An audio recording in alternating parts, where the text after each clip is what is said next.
नमस्कार।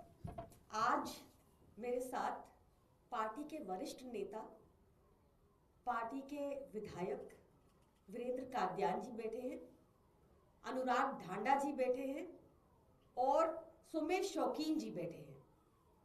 ये प्रेस वार्ता इसलिए जरूरी है क्योंकि भाजपा का नफरती चेहरा एक बार फिर सामने आया है।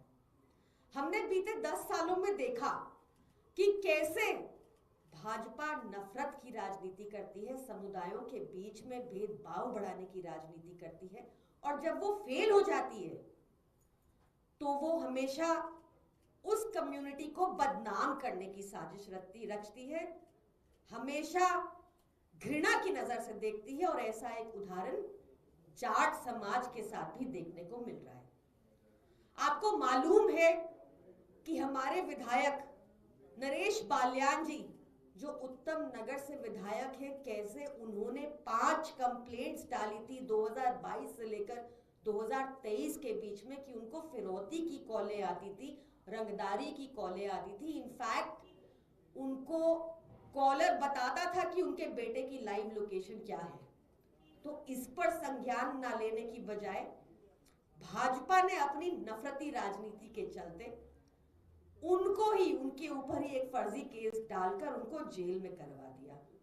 जिस दिन उनकी बेल हुई उस दिन उनके ऊपर टेररिज्म के चार्जेस लगवा दिए, एजेंसियों का दुरुपयोग करते हुए, ताकि बेल मिलने में मुश्किल हो। एक और उदाहरण, रीसेंट उदाहरण रघुवेंद्र शौकीन जी का है, जिनको 18 नवंबर को कैबिनेट मंत्री के तौर पर नियुक्ति की फाइल आम आदमी पार्टी ने मूव कर दी, पर अब तक भाजपा उसके ऊपर बैठी हुई है, अब तक उनको शपथ नहीं लेने दी। और ऐसे ही अनेकों उदाहरण हैं जिसमें भाजपा की जाट समुदाय के प्रति घृणा साफ नजर आती है। इसके बारे में आगे आपको अनुराग ढांडा जी बताएंगे।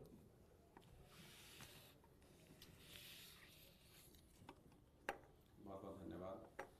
आज जैसा आप देख रहे हैं प्रेस कॉन्फ्रेंस में हमारे साथ प्रियंका कक्कड़ जी और हमारे विधायक वीरेंद्र कादियान जी, मटियाला से आम आदमी पार्टी के उम्मीदवार सुमेश शौकीन जी मौजूद हैं।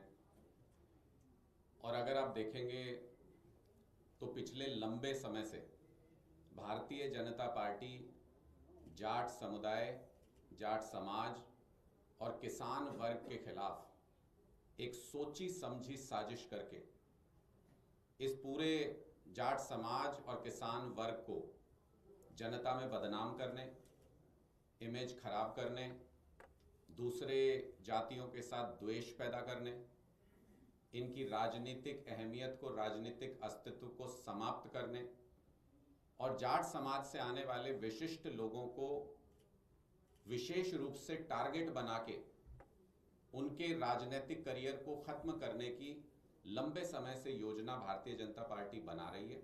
और उत्तर भारत में लगातार अलग अलग राज्यों में इसके एक्सपेरिमेंट भी भारतीय जनता पार्टी कर रही है।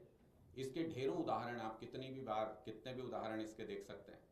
किसान आंदोलन जब हुआ तो एक सुनियोजित साजिश करके, जबकि वो सारे किसान थे, अपनी जायज मांग मान रहे थे, बाद में उन कानूनों को वापस भी लिया गया, लेकिन एक सुनियोजित साजिश करके उनको आतंकवादी लोगों की नज़र में दिखाने का प्रयास हुआ, उनको बदनाम करने का प्रयास हुआ।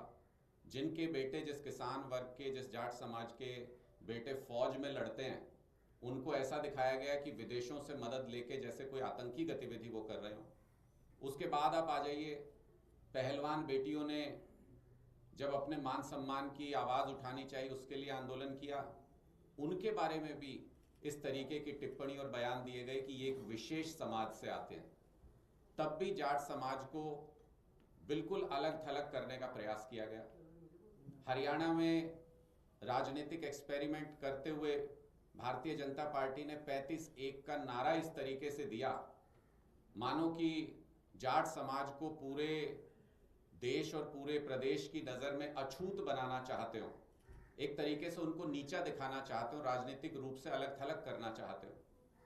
फिर आप राजस्थान ले लीजिए, उत्तर प्रदेश ले लीजिए, पूरे उत्तर भारत में भारतीय जनता पार्टी ने ऐसे बार बार एक्सपेरिमेंट्स किए।